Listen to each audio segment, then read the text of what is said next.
Henderson. Thank you for joining us on the Salty Nerd Podcast live from Star Trek Convention. Wow. We are live. You are a published author. How do you like that, huh? And he wrote this book, All I Need to Know About Success I Learned from Star Trek. So tell me everything about this book in the next minute and a half. Minute and a half? No, I'm kidding. You can take as long as you want, man. I'll tell you what. This book actually started in 1966. 1966. Yeah, I'm a little older than I look. Yeah, I'm waiting for mine to show up. So I actually started with Star Trek on day one, September 8th, when it first premiered on NBC here in the States. You look great, man. Oh, well, I was 3, and I was actually 5 at the time. And what I remember, none of my family were really into it quite as much as I was. Okay. It threw a switch for some reason in me. It got me looking up into the sky, got me dreaming about other worlds. And I mean, show like this, you had Vulcans, you had green women, and you had Martian-looking guys.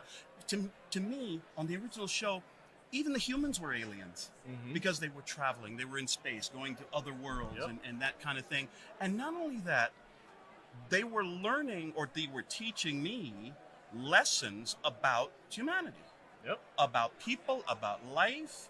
And so I gradually saw my life being shaped and changed by some of the lessons that I learned through Star Trek. I'll give you an example. Yeah, please. One of the chapters in the book concerns an episode from the 3rd season. We were just talking about this over dinner last night with some friends. The 3rd season, there's an episode called Spectre of the Gun.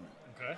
It has to do with the cast being thrown into a punishment zone where they have violated the space of an alien race, and the race wants to punish them by placing them into a scenario just like the gunfight at the OK Corral. Oh, okay. October 26, 1881. Gotcha. And they're supposed to die by execution. They're the bad guys in Tombstone. Right. And so throughout the episode, as the episode goes along, there are more and more circumstances, scenes where they're trying to fight against what's going on. They're trying to resist. They're trying to figure a way out. They just can't. Everything seems to be turning against them. They're fighting and fighting until Spock, of all people, Spock figures out that, wait a minute, none of this is real. None of this situation, not even the bullets they're firing out of their guns are real. And as Kirk says, if we do not allow ourselves to believe the bullets are real, they cannot kill. So in other words, what Spock is saying, we all need to change the way we think. Yeah, we create our own reality. We have created our own reality. This race has created this reality and forced us to be in it right now.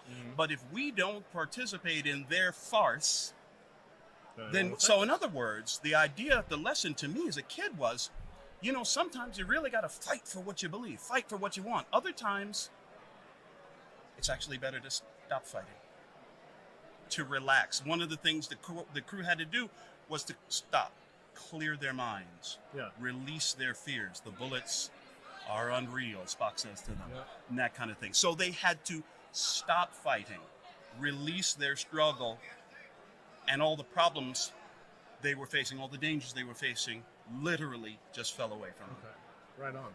So this book is kind of like a self-help book? Would you classify it as that? You know what? I was just talking. I'm so excited. Oh, I'm buzzing right now, man, because my wife and I just came from an autograph session with George Takei. Oh, very nice. Sulu from the original series. Yes. He signed. I was actually able to give him a copy of the book, and he appreciated it, made a few comments. And the thing is that self-help.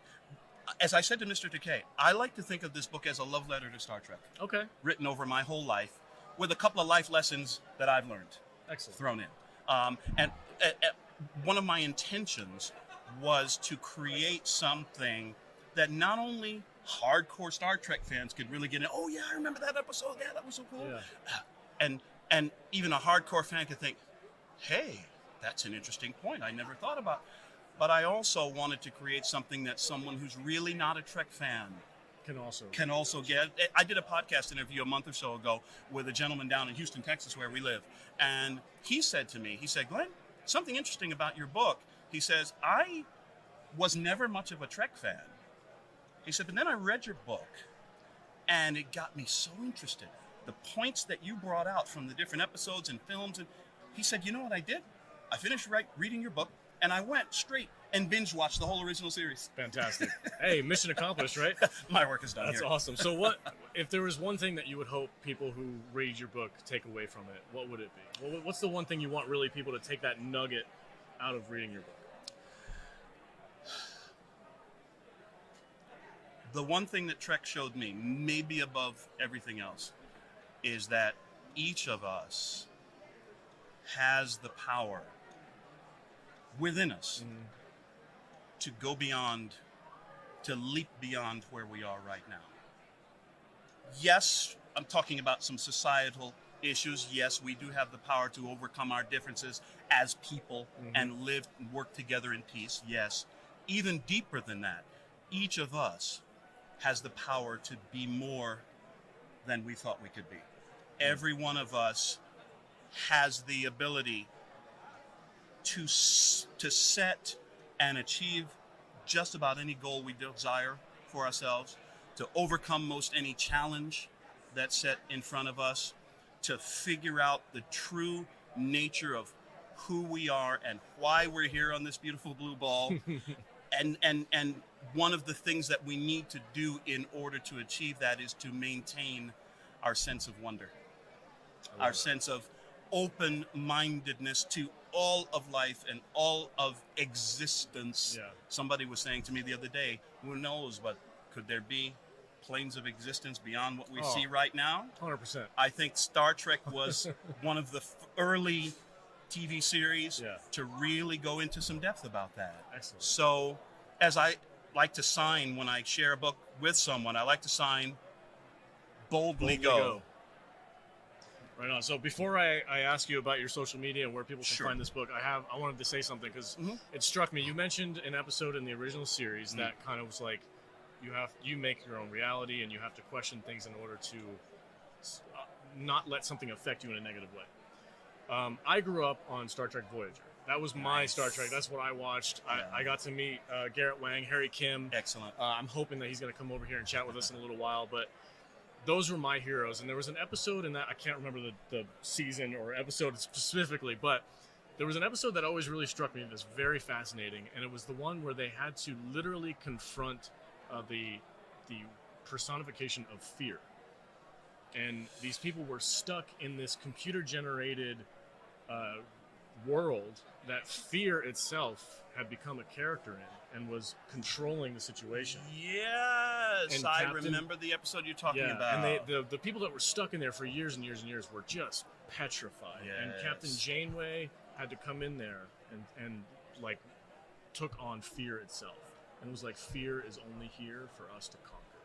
Exactly. And that was one of those lessons from Star Trek, which I think every Star Trek fan has at least one episode where they're like, that was the one that really hooked me. You know, that's really, really good. It reminded me of an episode, a scene from one of the original series episodes where Captain Kirk, before some of the crew is about to go on a mission to a planet, he says, there's really no such thing as the unknown.